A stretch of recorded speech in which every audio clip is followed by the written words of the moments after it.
The New York Knicks are in the middle of their best season in over a decade. By winning percentage at least, this is the best Knicks team since 2013. But something is missing. For a team that's near the top of the East, won a ton of games, and has a pretty good roster, they aren't really getting any attention as a true title contender. And the simple reason for that is they can't beat any of the good teams. Now, one of the main reasons for that is also a big reason why they've been pretty good this year, and that is Karl Anthony Towns, a guy that they traded for this offseason in a massive move, a move that a lot of people were kind of indifferent on. I kind of liked the move a lot for New York in terms of the value that they sent out in exchange. They wanted a 5. They needed help at the 5. They were okay getting rid of Julius Randle, Dante DiVincenzo, and a first in order to bring in this really powerful offensive weapon for them. And they figure, okay, we'll figure it out with him at the 5 defensively. The problem is all of those things have come true. Karl Anthony Towns has been awesome offensively this season. He has been a huge boost to their offense. He's been another option alongside Jalen Brunson. When you go back and look at those Knicks teams from last year, it was a lot of, please, Jalen Brunson, save us, especially when Julius Randle wasn't healthy. It was so much Jalen Brunson. There wasn't another good offensive option for them to go to, and Brunson was amazing, but they needed someone to take that responsibility off of him, and that's what Karl Anthony Towns has been awesome at this season. That pick and roll combination with him and Brunson has been outstanding, and it's one of the main reasons why they're one of the best offenses in the entire league. The problem is they're also one of the worst defenses in the entire league, and that is just a function mostly of Karl Anthony Towns playing at the 5 spot. There is a reason that Minnesota didn't really do that much as a franchise until they traded for Rudy Gobert and moved Karl Anthony Towns over to the 4. They were an outstanding defense last year in Minnesota with Towns out there a bunch, because he was playing at the 4. They had Rudy Gobert's rim protection. They had McDaniels on the wing guarding. The Knicks right now, by far, their biggest issue in terms of becoming a top-tier contender is Karl Anthony Towns defensively. And this wasn't necessarily a surprise for the Knicks coming into the season. And they knew that Cat was going to have his struggles on defense, but they thought that between Tibbs and their roster construction,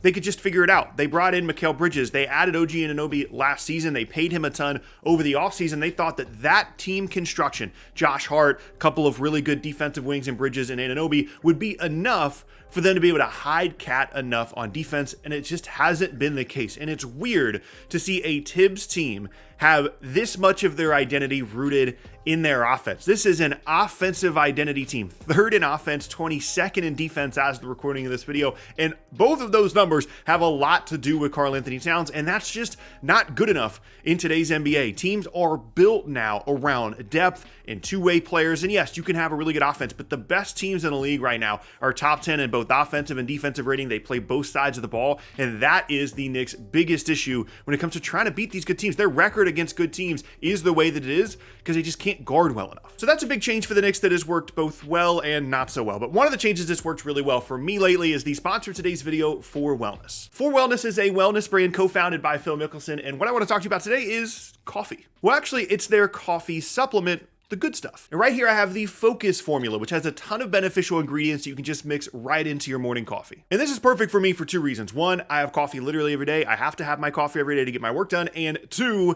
it's easy and it's convenient. I'm a big believer in the fact that if you're going to make changes in your life, they have to be sustainable. One of the best ways to make something sustainable that you can do every single day is to make it easy and to make it convenient. And that's exactly what For Wellness is. It isn't too sweet. It's not a pill that you have to take every single day. It's simple and it's a nice, easy way to give your day a boost. It's also athlete approved and has over 10,000 5-star reviews. And when you sign up, you get a welcome kit as well, which includes either the on-the-go option, which is 30 travel packs and a tumbler, or the countertop classic, which is a 30-serving pouch that comes with a canister and a metal scoop. And when you sign up, subscribers also enjoy 25% off the single purchase price for life with the option to save up to 30% on double subscriptions. So right now you can save 25% with your subscription and use code SPORT and click the link in the description to get free shipping on your first order as well. Go ahead and check that out, and thank you again to For Wellness for sponsoring this video. Now, back to the Knicks. The other issue with them so far this season has been just a bit of an incomplete roster. We knew that before the season when they traded for Karl Anthony Towns that they needed help at the 5 spot. They weren't able to retain Isaiah Hartenstein. And even once they traded for Cat, we knew that they were going to have problems at the 5. It was Precious Achiuwa, it was Mitchell Robinson, and it was Karl Anthony Towns. And on top of that, they've had to deal with injury issues at that spot as well. Mitchell Robinson still, as of this recording, has not returned, but looks like he is going to soon. Precious Achiuwa is fine, but just isn't really a real option for them in the front court, and OG Anunoby has missed a ton of time this season as well. So you can make an argument that even with some of these numbers against some of the top teams, that is an incomplete understanding of how good this Knicks team could be and has been this season, because they just haven't had their full roster. And Anunoby specifically was so important for them last year after they traded for him. Their record was fantastic even once Julius Randle went down. It was Brunson, it was OG, it was DiVincenzo, and they had this awesome group that they'd put together, and they felt like they built on that with the moves that they made this offseason, bringing in not only Karl Anthony Towns,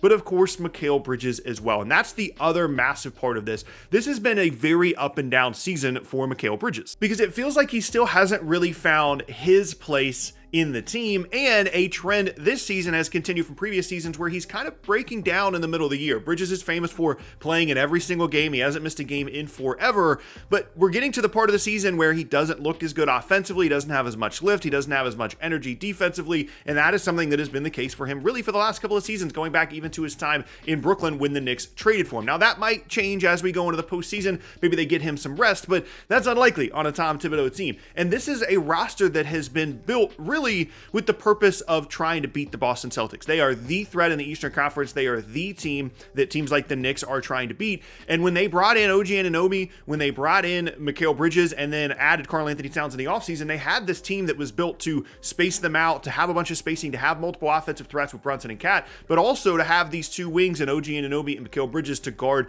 Jaylen Brown and Jason Tatum. And whether that will actually be successful in the postseason remains to be seen. And the real question for the Knicks is, depending on what happens in the postseason this year, are they out of moves? Because they traded all of this stuff in exchange for Mikal Bridges. They've given up other assets as well in the Cat and OG Anunoby trades. How would they be able to continue to improve the roster beyond this season if they fall short this year, and if they fall short in a way that makes it clear that they're just not on the level of teams like Cleveland and Oklahoma City and Boston? Where do they go from there? Because remember, Jalen Brunson took a pay cut in the offseason in order to make sure that they could retain this exact roster. They give OG Anunoby a ton of money. They were able to get Karl Anthony Towns partially because Minnesota didn't want to pay him as much money as he was going to make. Mikal Bridges is going to need a new contract. They've got some other guys that are up for deals as well. They put together this roster with the concept that this was going to be good enough. Brunson took the pay cut knowing that this was going to be good enough. They don't really have a lot of other options. There's not a lot more internal improvement apart from better health and guys just getting more accustomed to playing together. And at this point, there's a very real possibility that the Knicks have put together a roster that is very good, but is just not on the level of Cleveland, Oklahoma City, Boston, maybe even Denver, some of these other contending teams over the next couple of seasons, while also capping their ceiling in terms of what they could be moving forward as a result of the assets they traded away in deals like the Bridges, Anunoby, and Karl Anthony Towns trades. Now, I don't want to overreact because we haven't even seen what this team looks like in the postseason yet, and there is still a possibility that they're so good offensively that their defensive issues don't matter, and it is the Knicks after all. They're always going to be in on whatever the next future star is. Maybe they can move some stuff around. Maybe they're the Giannis team in the future. Maybe they're the Luka team in the future. There's always a possibility that they can add another level to this group. But the way that they look right now, the risk that they've taken for this season to make themselves even more competitive has resulted in the best Knicks season since 2013, but ultimately might not result in a team that is as close to actually winning a title as their fans and their front office had hoped.